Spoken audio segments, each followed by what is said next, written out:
The Horse and His Boy, A Wayside Adventure, Part B. "Isn't it probably just a farmer riding home late?" said Shasta with a yawn. "Don't tell me," said Brie. "That's not a farmer's riding. Not a farmer's horse either. Can't you tell by the sound? That's quality, that horse is. And it's being ridden by a real horseman. I'll tell you what it is, Shasta. There's a Tarkan under the edge of that wood. Not on his war horse, it's too light for that. On a fine blood mare, I should say." "Well, it's stopped now, whatever it is," said Shasta. "You're right," said Brie. "And why should he stop just when we do? Shasta, my boy, I do believe that someone's shadowing us at last." "What shall we do?" said Shasta in a lower whisper than before. "Do you think he can see us as well as hear us?" "Not in this light, so long as we stay quite still," answered Brie. "But look! There's a cloud coming up. I'll wait till that gets over the moon. Then we'll get off to our right as quietly as we can down to the shore. We can hide among the sand hills if the worst comes to worst." They waited till the cloud covered the moon, and then first at a walking pace, and afterwards at a gentle trot, made for the shore. The cloud was bigger and thicker than it had looked at first, and soon the night grew very dark. Just as Shasta was saying to himself, "We must be nearly at those sand hills by now," his heart leaped into his mouth, because an appalling noise had suddenly risen up out of the darkness ahead. A long, snarling roar, melancholy and utterly savage. Instantly Brie swerved round and began galloping inland again as fast as he could gallop. "What is it?" gasped Shasta. "Lions!" said Brie, without checking his pace or turning his head.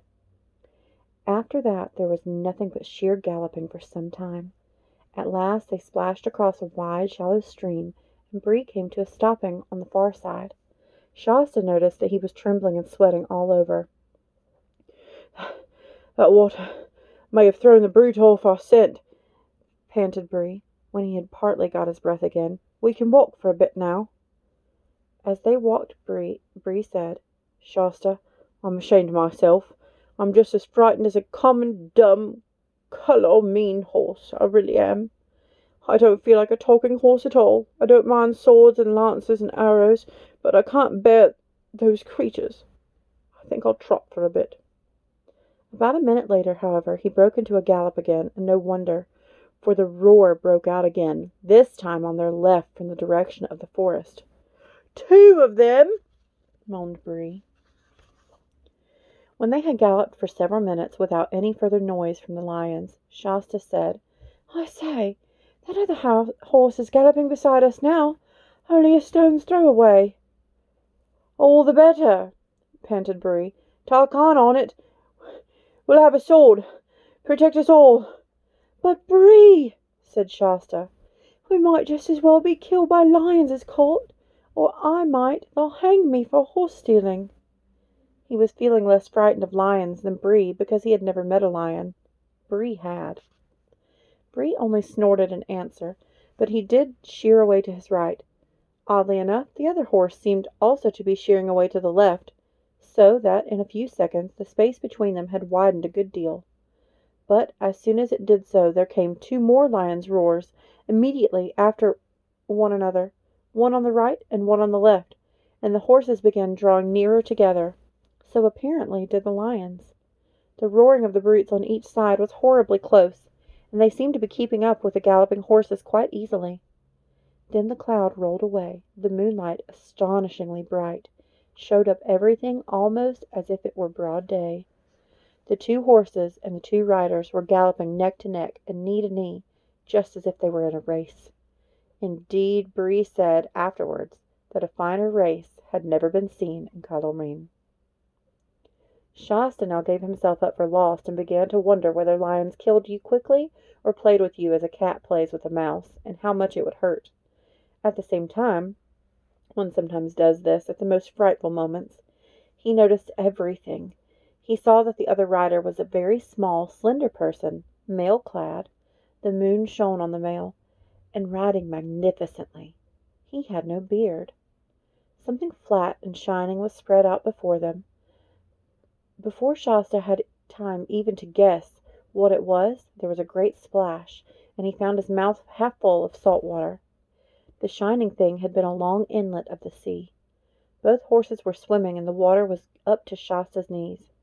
There was an angry roaring behind them, and looking back, Shasta saw a great, shaggy, and terrible shape crouched on the water's edge. But only one. We must have shaken off the other lion, he thought. The lion apparently did not think its prey worth a wetting. At any rate, it made no attempt to take the water in pursuit. The two horses, side by side, were now well out into the middle of the creek, and the opposite shore could be clearly seen. The Tarkan had not yet spoken a word. But he will, thought Shasta, as soon as we have landed. What am I to say? I must begin thinking out a story. Then suddenly 2 voices spoke at his side. "Oh, I am so tired," said the one. "Hold your tongue, Hwin. Don't be a fool," said the other. "I'm dreaming," thought Shasta. "I could have sworn that other horse spoke." Soon the horses were no longer swimming, but walking, and soon with a great sound of water running off their sides and tails, and with a great crunching of pebbles under 8 hoofs, they came out on the further beach of the inlet. The Tarkan, to Shasta's surprise, showed no wish to ask questions. He did not even look at Shasta, but seemed anxious to urge his horse straight on. Bree, however, at once shouldered himself in the other horse's way. He snorted. "Steady there! I heard you, I did. There's no good pretending, ma'am, I heard you. You're a talking horse, and Nanian horse, just like me." "What's it got to do with it? With you, if she is?" said the strange rider, fiercely, laying hand on sword hilt. But the voice in which the words were spoken had already told Shasta something. "Why, it's only a girl!" he exclaimed. "And what business is it of yours if I am only a girl?" snapped the stranger. "You're only a boy, a rude, common little boy, a slave probably, who's stolen his master's horse." "That's all you know," said Shasta. "He's not a thief, little Takahina," said Bree. "At least, if there's been any stealing, you might just as well say I stole him.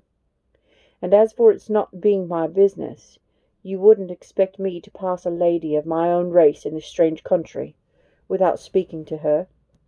It's only natural I should." "I think it's very natural, too," said the mare. "I wish you'd hold your tongue, Hwin," said the girl. "Look at the trouble you've got us into."